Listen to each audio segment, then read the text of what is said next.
her iki muharebe iştirakçısı olmuşam. Terapi üzrə həkim olmuşam. Döyüşdə ən çətin həkimlərin işidir ki, hamı canını götürüb gizlədə bilir, amma həkim yox.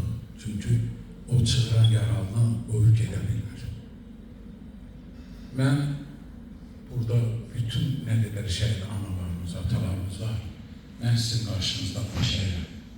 Mən sizin nəzərinizə çatdırırım. İnanın bizi yaradana Quran-ı Kərimdə buyurur. Deyir,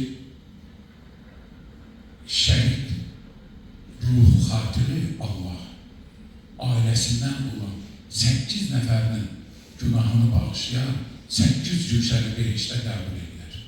Görün şəhid nə qədər yüksəkdir, nə qədər şəhidin anı, şəhidinin ruhunun şad olmasına ana gözyaşı axıtmamalıdır. Ata belini bükməməlidir. O qədər onların ruhuna rahat olur. Ananın gözyaşları şəhidin evini yaş eləyər, narahat olar. Ana ata nə qədər əziyyət çəkərsə, bilin ki, ruhu o qədər narahat olar. Onlar sağ da onlar bizi gözləyir. Fani dünyadır və dünya. Onlar dünyasıdır. Həmişə başınızı uca tutun. Allah'tan sizlərə səbir eləyər. Düzdür, ayrılıq, bu müvəqqət ayrılıqdır, çətindir. Amma yenə də Allah'ın bizə göndərdiyi Quran-ı Kərimə sitayiş eləməliyik. Və onun, Quranın bizə buyurduğu üçün biz balamızı diri görməliyik. Qəlbən onları görməliyik. Qəlbən onlarla yaşamalıyıq. Mən necə yaşayıram? İnanın onlarla yaşayıram. İnsan hər iki dünyası üçün yaşamalıdır. Siz bilin ki, o hər cümə axşamı, onlar ocağına yedirir, onlar səni görür. Onlarla danışmaq, onların adına heç olmasa bir çay dəmləmək və onların ruhuna Fatihə oxumaq. İnanın, əgər bunu müqəddəs Quran bizə çatdırırsa, Hacı Şahin, Allah rəhmət eləsin, xütbələrində dəfələrlə deyir. Bəli, şəhidlərimiz uca məqamdadır, onlar sağdır, onlar bizi gözləyir.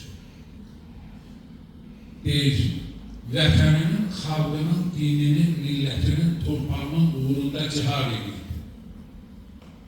Yaralanıb və yaralanmayıb sağ qalan döyüşçülər üçün həmin 8 yücəli behiştin bir qapısı bizlərin üzünə açıldı ki, mənim orada gül balalarım, xüsusi təyinatlı qüvvələrin, İctimai Birliyinin üzvləri, döyüşçüləri bu televizorda deyir ki, ermənilər bir qara mələklər gəldi, bizi biləncə həmin bu uşaqlardır. Mən özüm də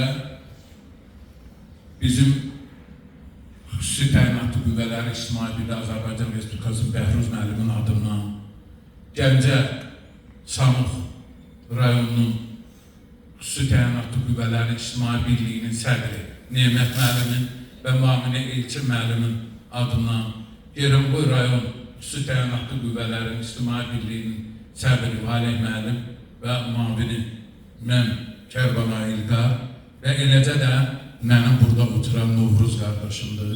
Hər üçünün indi qeyd eləyəsi adlarını demədilər. Bax, bu qardaşlarımızın adından sizlərə dönə-dönə səbir diləyirəm, başsağlığı verirəm. Həmişə başınızı uca tutun. İnanın, fəxr eləyək ki, Allah məqamı seçdi. Mən də